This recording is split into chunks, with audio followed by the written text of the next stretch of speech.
According sa isang online aggregator, ang best broker, ang Philippine Central Bank ang may pinaka-maraming nabenta na gold reserves recently, mga kaistorya. Ano kaya ang ibig sabihin nito? Bakit ay nagbenta ng napakaraming ginto? Tayo ang bansa natin ang nagbenta ng napakaraming gold reserves, mga kaistorya. But before natin ipagpapatuloy ang ating balitaktakan, kung ikaw ay bago pa lang sa aking YouTube channel, please subscribe, follow sa aking Facebook and TikTok account, at click the super thanks dyan sa lower right ng aking video. At saka kung ikaw ay naghahanap ng magagandang dress, trousers, blouses, apparel, shoes, bags for women, bisita na po sa Facebook account ni Clynes May Arsua, my beloved wife. At para mas ganado tayo sa ating balitaktakan ngayon, mga kaistorya, ay ito, banatan natin itong Genesis Organic Spirulina. Ito kasing Genesis Organic Spirulina, ito ay isang organic, hindi ito synthetic, wala itong side effects, mga kaistorya. At ito itinanim sa isang fresh mineral water in an environment with a very low pollution, mga kaistorya. Marami itong mga nutritional contents na kailangan po ng ating katawan. Kaya ano pang hinihintay ninyo? Mag-Genesis Organic Spirulina na ito po ay mabibili online at sa mga Mercury drugstores and pharmacies nationwide. At para sa karagdagang impormasyon, pwede po kayong bumisita sa kanilang website, andyan sa screen, at pwede kayong kumontak sa kanilang mga contact numbers, andyan din sa screen, mga istorya.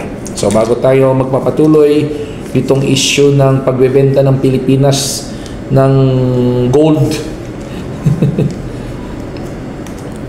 ay uminom muna tayo.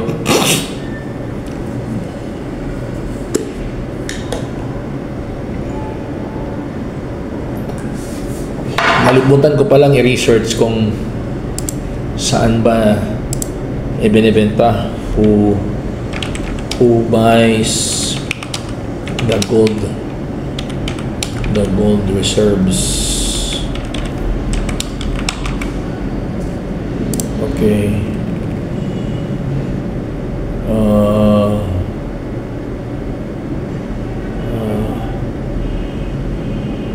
Okay.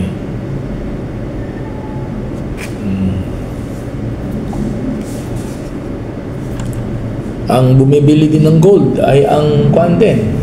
Ang sino man bumibili ng gold?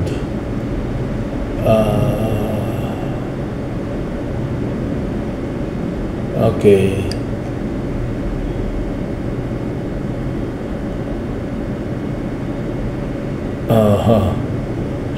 Binibenta sa ibang bansa. Kasi kahit ang ating Bangko Sentral ng Pilipinas nagbabay and sell din ng gold. Pero kumpirmado po, mga kaistorya ng best broker, na ang Philippine Central Bank ngayon ang ating bansa ang nagbenta ng pinakamaraming gold sa ating bansa. 24.95 tonelada na gintong binenta natin sa international market. Tapos sinundan ng Thailand, napakalaki po ng agwat 9.64 tons.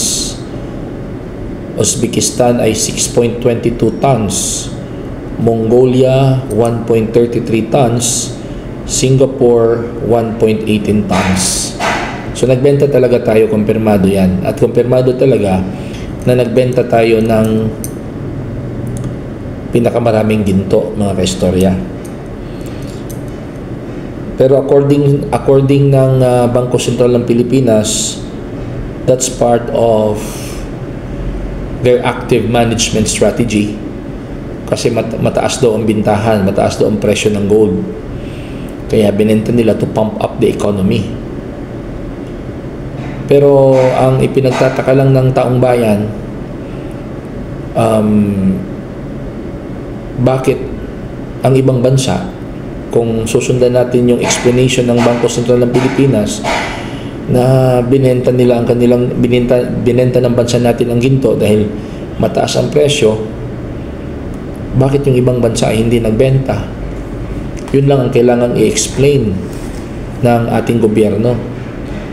Nag-explain naman ng Bangko Sentral ng Pilipinas, yun nga, to pump up the economy. Kasi kung hindi na ibebenta yung gold, masasayang din. Buy and sell kasi yan. Kapag mura, bili. Kapag mahal, benta. Yun daw ang ginagawa ng ating bansa. Pero meron lang dapat kasing nakatatawag ng pansin, kasi ito palang mga gold reserves natin, kailangan din pala tayong maging maingat sa ating gold reserves, kasi our gold reserves supports the value of our national currency. So ang mangyayari pala mga kaistorya, kung ang isang bansa ay running out of gold, wala ng gold, worst case scenario, walang kwenta ang pera, mawawala ng kwenta ang pera ng isang bansa. Ulitin ko kung wala ng gold reserves ang isang bansa, yung pera nila walang kwenta. Kasi yung value ng pera ng isang bansa, nakadepende yan sa gold reserves nila. So kung maraming gold reserves ang isang bansa, mataas ang value ng pera nila. Pero kung wala ng gold reserves ang isang bansa, or maliit na lang ang gold reserves nila, or kaunti na lang ang gold reserves nila, bababa ang value ng kanilang national currency. At ang isa sa magiging epekto niyan, katakot-takot na pagtaas ng presyo ng mga bilihin, mga kaistorya. Katakot-takot na pagtaas ng presyo ng mga bilihin, at sigurado kapag hindi maagapan, babagsak ang ekonomiya ng isang bansa. Kaya hindi maiwasan nung diniscuss yan ni former President Rodrigo Duterte na nagbenta ang ating gobyerno ng mga gold reserves, at ang bansa natin ng pinakamaraming gold reserves na nabenta, hindi naman siguro mabiblame ng gobyerno na mag-panic in some other way ang mga Pilipino. Kaya pananagutan ng gobyerno ngayon, i-explain ng mabuti, lalong-lalo na sa mga masa, doon sa mga, sabihin na lang natin, hindi nakapagtapos ng pag-aaral, yung hindi masyadong mataas ang kaalaman ukol dito. Bakit kayo nagbenta ng ginto? Kung sinasabi niyong para sa ekonomiya, bakit tayo lang ang nagbenta ng napakaraming ginto? Samantalang ang ibang mga bansa nagbenta pero hindi ganun karami. Kasi mahalaga pala ang ginto ng bansa natin because it supports the value of our national currency. Kung wala na tayong ginto, papel na lang yung pera na yan, wala nang value na yan, wala nang value yung pera na yan, papel na lang yan. Kaya lang naman nagkakavalue yung pera ng isang bansa dahil sa gold reserves nila. Kung mawawala ang gold reserves ng isang bansa, walang kwenta ang pera nila. It will not be acknowledged in the international market, mga kaistorya. So kung ating sisimplihan, kung mauubos or liliit ang gold reserves ng isang bansa, malaki ang possibility na babagsak ang ekonomiya ng isang bansa, mga kaistorya. At yun ngayon ang dapat na ipaliwanag ng ating gobyerno ng mabuti, inform natin ang mga tao, i-educate natin, ipaunawa natin sa kanila ng mabuti bakit 24.95 toneladang ginto ang inyong binenta, samantalang ibang mga bansa ang pinakamalaking ginto lang na binenta nila ay 9.6 tonelada ang Thailand, samantalang sa atin 24 tonelada. Ano ang explanation dito?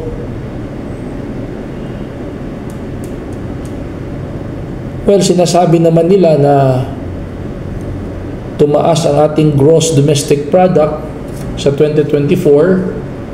Sabi nga dito, tumaas ng 5.6%. Okay yun.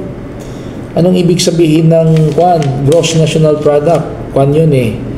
Ang gross national product, tingin-tingin muna tayo dito, yun ang monetary measure or market value ng lahat ng mga produkto at serbisyo ng isang bansa. And gross domestic product measures the economic health of the country. So far mataas naman ang ating GDP. Pero kapag kasi sinasabi mo yung GDP sa mga ordinaryong Pilipino, hindi naman nila mauunawaan yan. Hindi naman namin mauunawaan ng mabuti yan pag hindi namin pag-aaralan. Ang mauunawaan namin itong ano talaga yung actual. Pamahal ng pamahal ang presyo ng mga bilihin, pagkain, gasolina, kuryente, tubig, tuition at iba pa. Kaya hindi maiwasan na mag-isip ang mga Pilipino, wala kayang kinalaman ito sa pagbenta ng gobyerno ng ating gold reserves. Siguro wala naman. Baka nagkataon lang. Pero one thing I'm sure of, the gold reserves of a country defines the value of its national currency na istorya. So, sana po may paliwanag ito ng mabuti ng Marcos administration, ng Bangko Sentral ng Pilipinas, bakit sa lahat ng mga bansa sa mundo, ang Pilipinas ang number 1 na pinakamaraming nabentang ginto sa taong 2024, 29 tonelada po mga kaistorya. Ito ay nakuha natin sa GMA News Online na balita mga istorya. Anong masasabi niyo sa pinag-usapan natin? Please write your comments below mga istorya. At kung ikaw naman ay bago pa lang sa aking YouTube channel, please don't forget to to subscribe my YouTube channel, follow my TikTok and Facebook account. Hanggang dito na lang mga istorya at maraming salamat sa inyong lahat.